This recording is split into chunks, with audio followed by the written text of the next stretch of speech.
All right, today a new rule: when we're dividing with exponents, we subtract.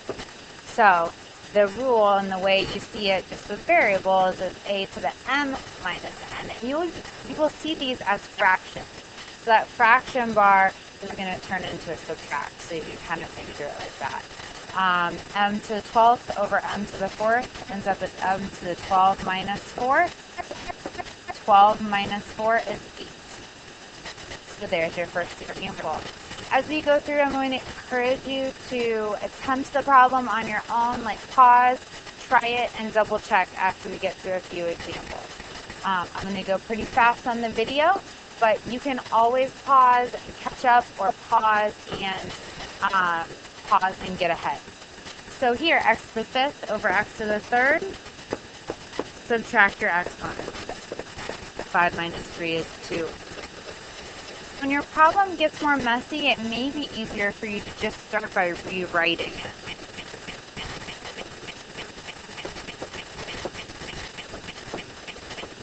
And just giving yourself a little more space. So you're going to divide your big numbers. 20 divided by 2 is 10. And then subtract your exponents. 6 minus 1, so here, with our k's, 6 minus 1 is 5. And with your j's, 2 minus 5 is negative 3. And we'll talk about what to do with that negative exponent in the next set of Alright, this one's not so bad. A to the 5 minus negative 5. B to the 7 minus 2. Same base.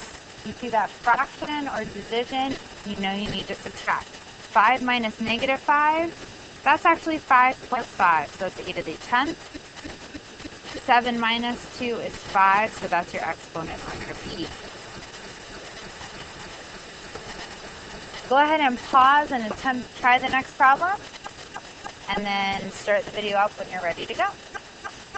All right, here, x to the 4th over x to the 4th. I'm going to write that as x to the 4 minus 4. Y is my next variable. Y to the negative 1 over y to the negative 5th, negative 1 minus negative 5. And z is to the 8th over just a z, and it helps me to put that z to the 1st in there, so that's 8 minus 1. And then do your subtraction. 4 minus 4 is 0. Negative 1 minus negative 5, those turn positive. So negative 1 plus 5 is positive 4.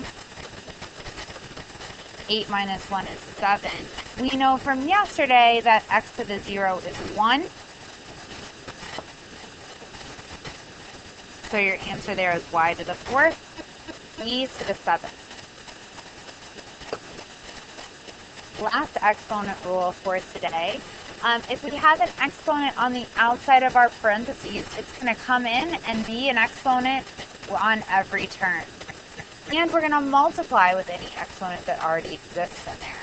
So this is going to be 3 squared, m squared, because 3 and m both don't have exponents. N already has an exponent, so it's going to be 4 times 2. And then you're going to simplify. 3 squared is 9. M squared just hangs out. 4 times 2 is 8. So that's your first example. All right. Bunch more examples for us to do. Just make sure you pause, try the example, and then watch the video. That way I won't go too fast. All right, here we go. I'm going to bring my 3 in. It's going to be an exponent on my 3 and on my 5. 3 to the 3rd over 5 to the 3rd. 3 to the 3rd is 27. 5 to the 3rd is 125. You can try to reduce that fraction. That one is not reducible. All right, Same thing here. Bring your exponent in, both on top and on bottom. Any existing exponent we're going to multiply with. So 2/3 times 3 over 5 to the third. Remember, use your calculator as much as you need to. If you need to do those, if you need to do these fractions in your calculator, absolutely do it.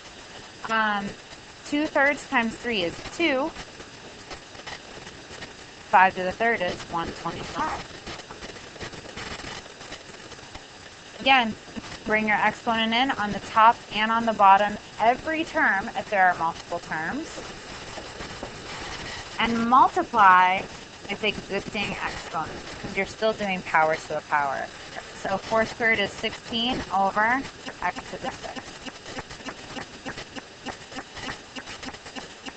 Bring it in, top and bottom, multiply with existing exponents.